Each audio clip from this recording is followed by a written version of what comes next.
Herkese merhaba arkadaşlar, kanalıma hoş geldiniz. Yeni bir videoyla karşınızdayız.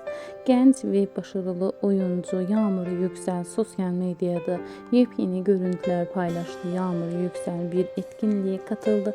Biz de sizlerle yepyeni görüntüleri paylaşıyoruz. Yağmur Yüksel'in kırmızı tarzı çok konuşuldu. Biz de sizlerle yepyeni görüntüleri paylaşıyoruz.